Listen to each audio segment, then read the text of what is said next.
बिस्मिल्लाहिर्रहमानिर्रहीम। अस्सलाम वालेकुम डियर स्टूडेंट्स। आज का हमारा टॉपिक है land and the sea breeze के बारे में। टॉपिक जो हम आगे लेके चल रहे हैं वो कन्वेक्शन का ही है। तो land and the sea breeze blow by the result of unequal heating.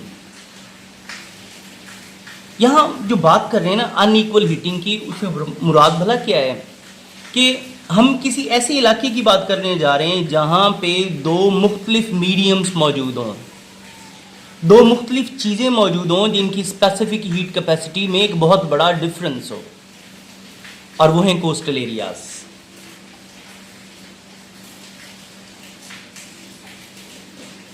जो होते हैं ना साहिली इलाके,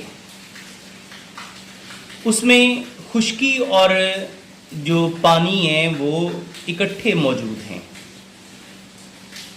ये लेट्स सपोज सी और ये हो गया लैंड।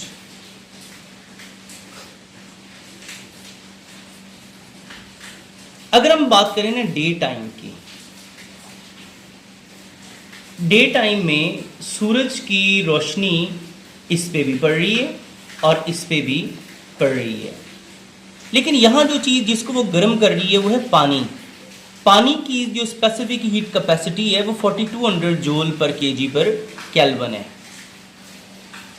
4200 जूल पर केजी पर केल्विन।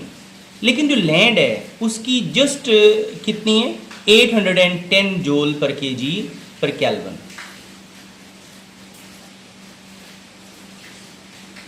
ये स्पेसिफिक हीट सॉइल की, ये स्पेसिफिक हीट किसकी, वाटर की। अब अगर इन दोनों में देखा जाए तो ये तकरीबन 5 टाइम्स ज़्यादा है।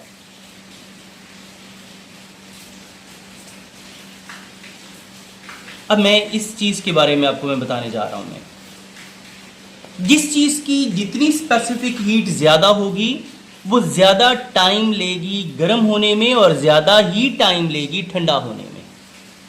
इसका मतलब है कि अगर डे टाइम में सूरज अपनी जो हीट शावर कर रहा है लैंड और सी दोनों पे, तो यहाँ वाली जो हवा है ना इसकी, ये गर्म होके उठ जाएगी जल्दी ऊपर वाली तरफ, क्योंकि उसकी डेंसिटी कम हो जाएगी। इसे कहेंगे लेस डेंस एयर।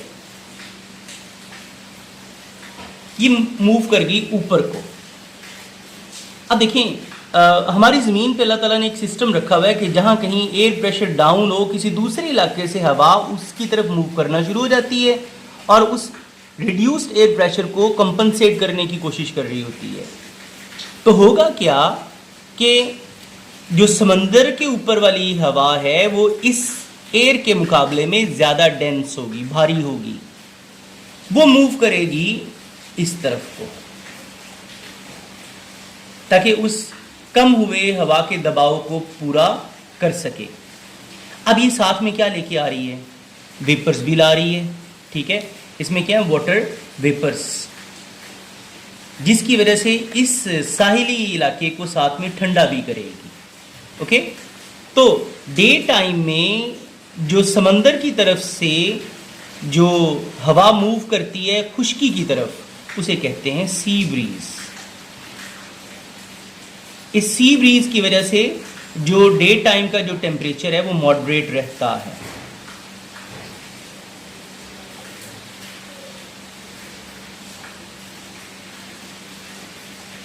यानी साहिली इलाके का जो टेम्परेचर है कुछ ज़्यादा, मतलब बहुत ज़्यादा हम कहें कि भी वो दिन और रात के टेम्परेचर में फ़र्क होता है, तो ऐसा नहीं है। ओके, तो ये मुतदिल इलाके, इसी वजह से जो अगर फ़र्ज़ करो ना कराची है, कराची में जब टेम्परेचर 33 से ऊपर जाता है ना तो लोग वहाँ मरने शुरू हो जाते हैं, क्योंकि वो इस इलाके में रह रहे हैं जहाँ पे वो इतने ज़्यादा टेम्परेचर के आदी ही नहीं है।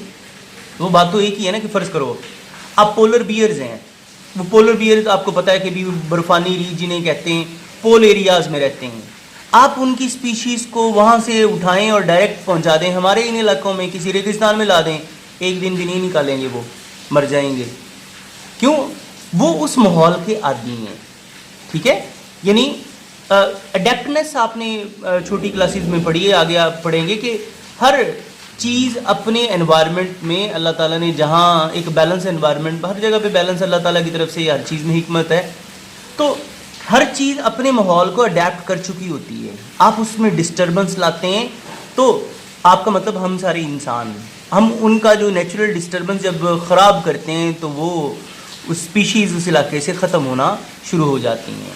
ओके, तो इसलिए जब 35 डिग्री सेल्सियस का जो टेम्परेचर है वो वहाँ पे रहने वाले लोगों के लिए बड़ा शदीद टेम्परेचर है। इसलिए वो आपने अक्सर वो ख़बरों में पढ़ा होगा, वहाँ पे लू चल रही है, लोगों को बताया जा रहा है कि आप जो है वो अपने ये एहतियाती तदाबीर करें। ओके, जैसे आज देखें बड़ी अच्छी बारिश हो रही है। अब कल के मुकाबले में आज का टेम्परेचर बड़ा मज़ेदार है और वापड़ा वालों के इसलिए मज़ा उन्होंने हमारा किरकिरा कर दिया। थोड़ी सी बिजली चली गई, साथ में लाइट कम हो गई है, लेकिन अब हम इस टॉपिक को वाइंड लाजमी करते हैं। ये भी हमने ना सी ब्रीज की बात की, ठीक है। अब हुई रात, रात के टाइम में सूरज तो गया तो हम चेक करते हैं कि क्या वो जो कंडीशन अभी हमने थोड़ी देर पहले डिस्कस की है, रात के टाइम भी ऐसा होता है या उसका रिवर्स हो जाता है।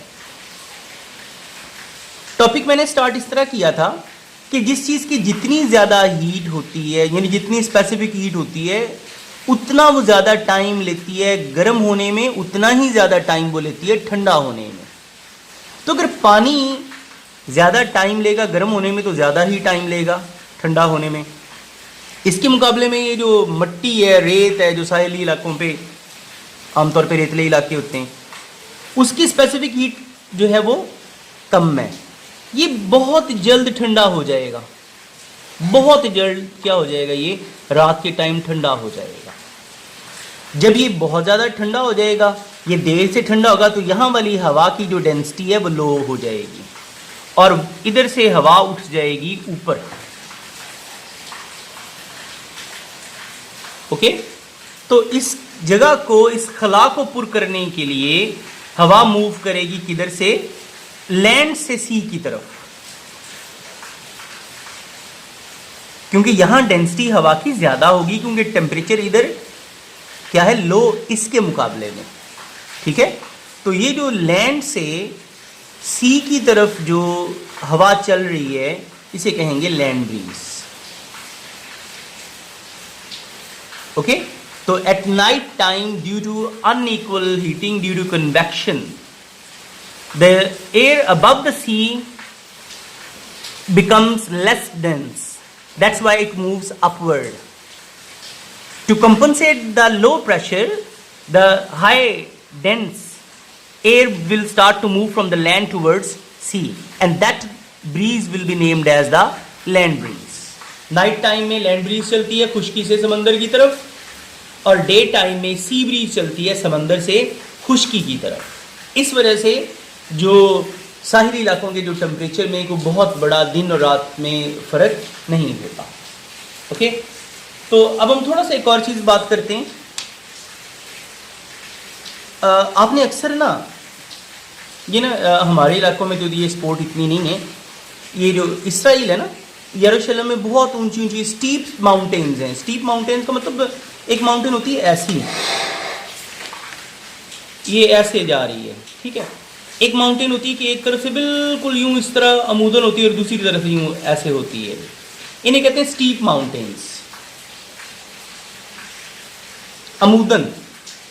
वहाँ पे लोग क्या करते हैं, वहाँ पे ना एक बड़ी मशहूर स्पोर्ट है उनकी, जिसे बोलते हैं ग्लाइडिंग।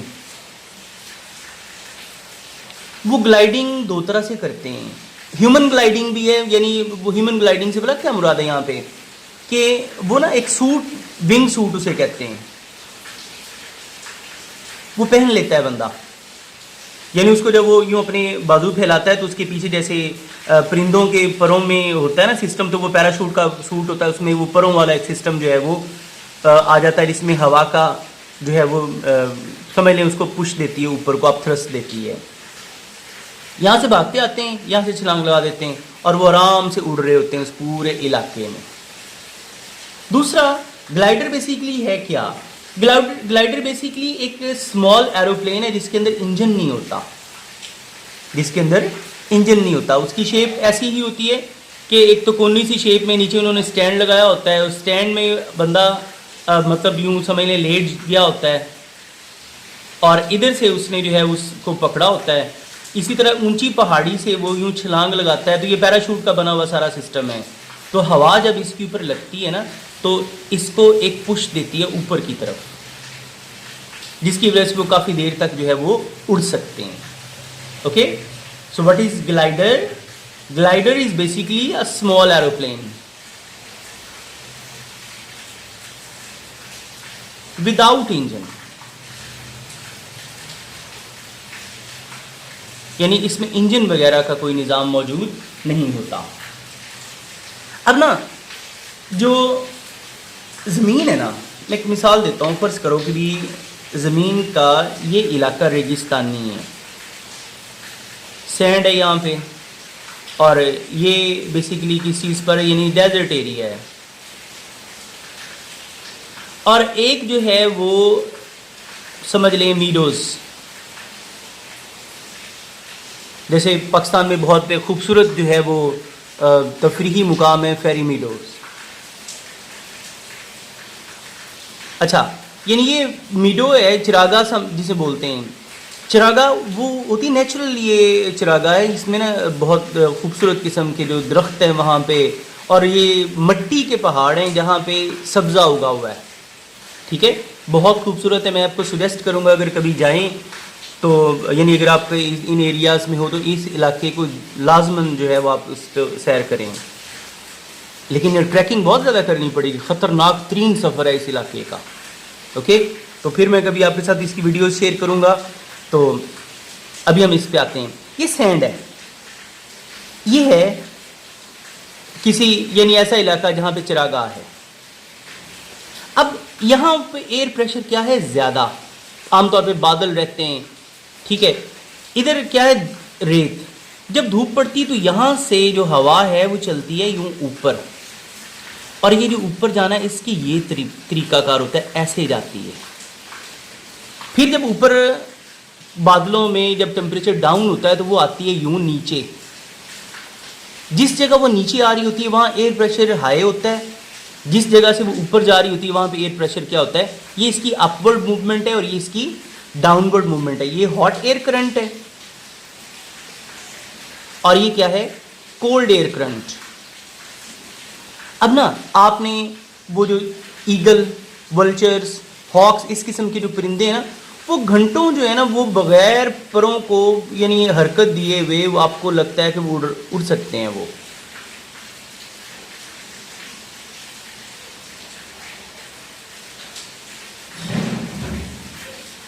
यानी ये जो परिंदे हैं ना, ये बड़े, इनको बोलते हैं थर्मल्स। क्या बोलते हैं उन्हें? थर्मल्स। अब ये इनके अंदर अल्लाह ताला ने ऐसे सेंसर्स लगाए हुए हैं कि इन थर्मल्स को वो जज कर लेते हैं।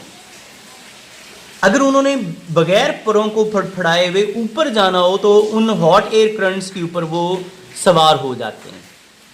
और वो जैसे जैसे ऊपर जा रहे होते हैं वो गोल गोल होके, वो भी क्या, आपने आसमान पे अक्सर देखा होगा कि चीलें वगैरह और उकाब वगैरह इस तरह बगैर परों को फड़फड़ाए हुए ऊपर जा रहे होते हैं। और जब उन्होंने नीचे आना हो तो वो सवार हो जाते हैं उन कोल्ड एयर करंट्स पे जो नीचे आ रहे होते हैं, तो इस तरह वो फ्री राइड लेते हैं।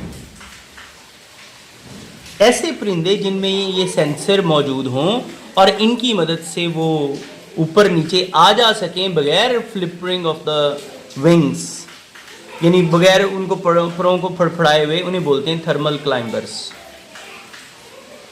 क्योंकि ये सवार होते हैं इनके ऊपर।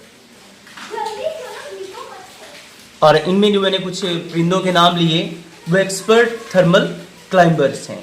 उनको किसी किस्म की अपने परों को फ्लैप करने की ज़रूरत पेश नहीं आती अगर वो ना चाहें तो। ओके, तो ये बेटा अब कन्वेक्शन का टॉपिक हो गया एंड। अब इंशाल्लाह मैं इसके बारे में बात करूँगा, दिखाऊंगा आपको इस इलाके की खूबसूरती को भी। ओके, थैंक यू, अल्लाह हाफिज़।